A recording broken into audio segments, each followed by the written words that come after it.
Good morning, class 7. This is Kaushalya Rajpurohit, your English teacher, and today we will be discussing chapter 3, the Sultanate period. We have already discussed about the slave dynasty and Khalji dynasty in our last video. Today we are going to discuss the Tughlaq dynasty. The Tughlaq dynasty ruled for close to 100 years. It produced two powerful sultans, Muhammad bin Tughlaq and Firoz Shah Tughlaq. Ghiyas Uddin Tughlaq. He ruled between 1320 to 1325. He was the first ruler of the dynasty. He put down the rebellions and strengthened the empire. He was succeeded by his son Jona Khan, who took the title of Muhammad bin Tughlaq. Muhammad bin Tughlaq. Muhammad bin Tughlaq was very powerful ruler. Ibn Battuta gives a lot of information about his regime. He tells us that the Sultan had great ideas and plans that failed because the common people could not understand them. Taxation in dope. To increase the revenue collection, Sultan, that is Muhammad bin Tughlaq, raised the tax in Doab region. However, the king's timing was not that good. The Doab was facing severe famine during this period. To raise taxes at such time was a mistake. Many peasants revolt and even stopped cultivating. They just left their lands. Ultimately, the Sultan had to withdraw his orders. The next important thing Muhammad bin Tughlaq did was shift of capital. So he wanted to shift the capital. Muhammad bin Tughlaq decided to shift capital from Delhi to Daulatabad, which renamed which was also known as Devgiri. The main two reasons for this shift of capital was better control and administration of empire. The Sultan thought that he could be able to control and administer the empire better from Daulatabad.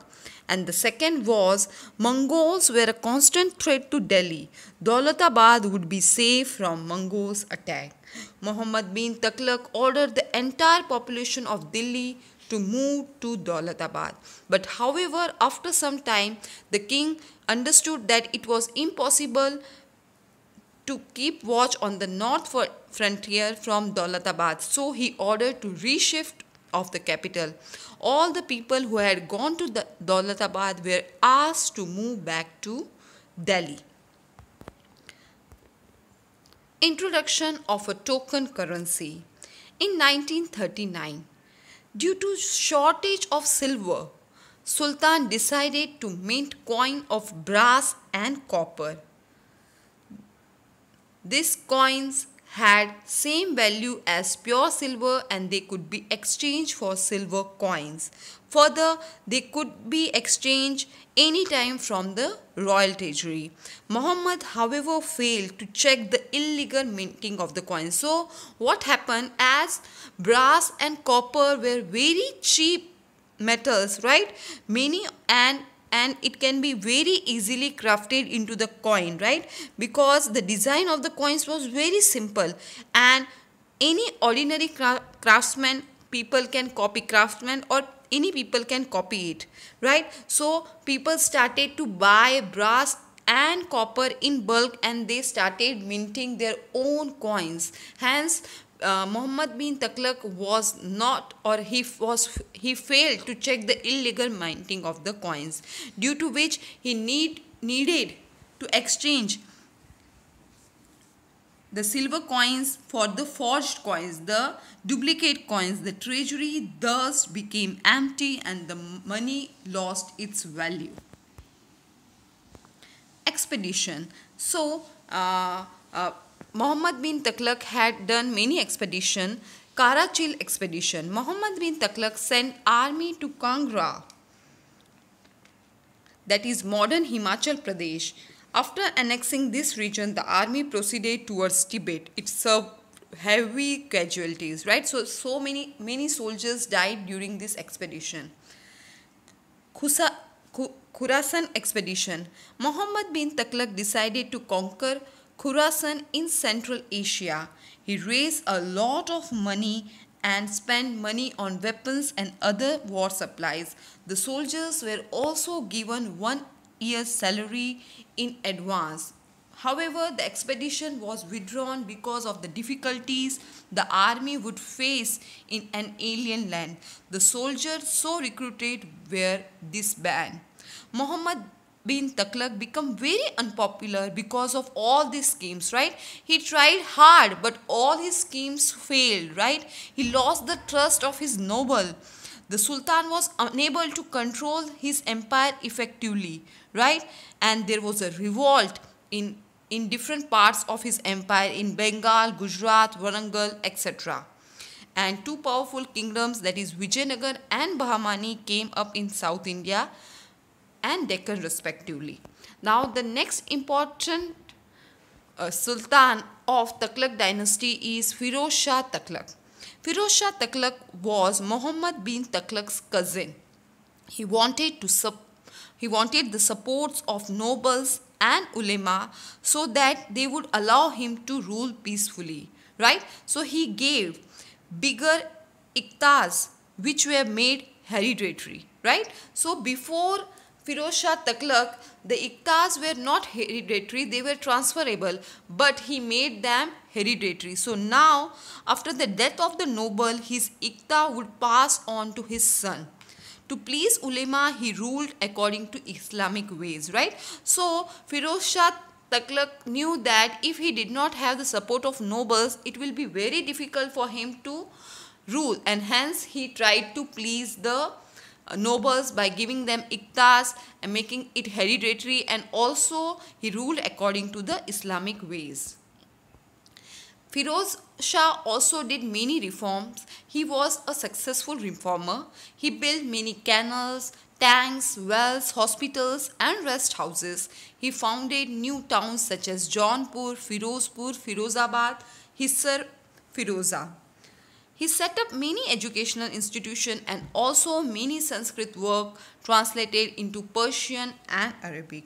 After that of Firoz Shah, his empire was broken up and many regions become independent.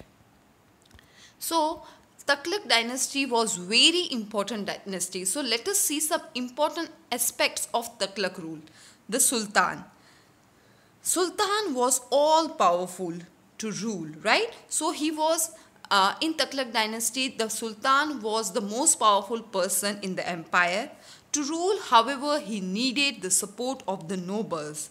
There was a constant struggle between the Sultan and ulema, right? So there was a struggle between Sultan and ulema.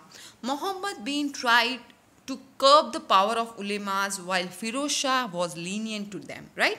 So Muhammad bin tried to just curb the power of the nobles, right? He didn't wanted to obey them, but Firoz Shah didn't do that. He just become lenient to them and took their support. Firoz Shah brought back the Saira laws. Muhammad bin issued coins with name Khalif, right? He did this to suggest that he ruled according to the wishes of Khalif. Both Muhammad bin Taghlaq and Firoz Shah received the authority to rule from Khalif. This gave religious legal sanity to their rule, right? So Sultan was most powerful in Taghlaq dynasty, but they needed the support of nobles. Now another important aspect of Taghlaq rule was the court. Now the Sultan courts was very ceremonial. Sajda and paibos were performed. As we have discussed earlier, the common people would kneel down or put their head on the ground before the emperor, or you can say Sultan, and they also kiss the foot of the Sultan. The Sultan sat on a throne built on a raised platform. So Sultan had a throne which was built on a raised platform. The princes Ministers, head of different departments, ambassadors from the foreign countries and other officials were given fixed places to stand.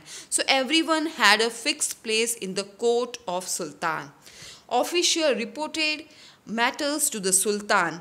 Scribes were the who recorded the orders of the Sultan, right? So this is all about the court of the Sultan during the Tughlaq rule. Now, nobility. Nobles were very powerful. Now, during the Tughlaq rule, nobles were very powerful. Most of them were Turkish or Afghan. The ruler often gave high posts to their slaves, right? So some of them were the slaves of their nobles were also given high post. Sultan selected nobles to head the different department of the states. The wazir was the prime minister. So among the noble, wazir was the prime minister. The qazi was the chief judge and the sultan advisor on the religious issue. The bakshi was the paymaster of the army. The noble who held the overall charge of the army was Mumalik. He and his officer recruited, equipped and trained the soldiers. Right? So these were the nobles which worked in the Tughlaq rule. Now another important aspect of Tughlaq rule is land control, that is Iqta system. During the Sultanate period, the nobles were given grants of land. This land was called Iqta, right? So Iqta is a grant given to noble. It is a land which was given as a grant to the nobles. The noble who received it were called Iqtadars.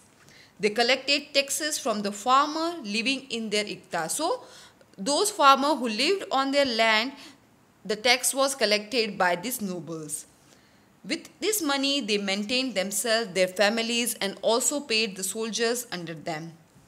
The slaves and the Khalji Sultan gave Iqtas only to some high military commanders, right? So in slave dynasty and in Khalji dynasty, the Sultan gave Iqta to only high military commander. Iqta were also transferable. That is, if the noble dies or if he left his post, then the Iqta will be transferred to the next person who joined his post. However, under the Tughlaqs, Iqtas were given more leniently, right? Especially in the case of Firoz Shah Tughlaq, right? He gave Iqtas to all the nobles to please them, and he also made it hereditary. The transfer of Iqta was rare during the Tughlaq rule, right? He made the Iqta hereditary to please the nobles. Wherever there was a weak sultan, most Iqtadar behaved like independent ruler of their land. So nobles, when the sultan was weak, then the noble or the Iqtadar behaved like independent rulers of their land. So this is all about Tughlaq rule. We will be discussing the Sayyid dynasty and the Lodi dynasty in our next video. I hope you have understood the topic. Thank you.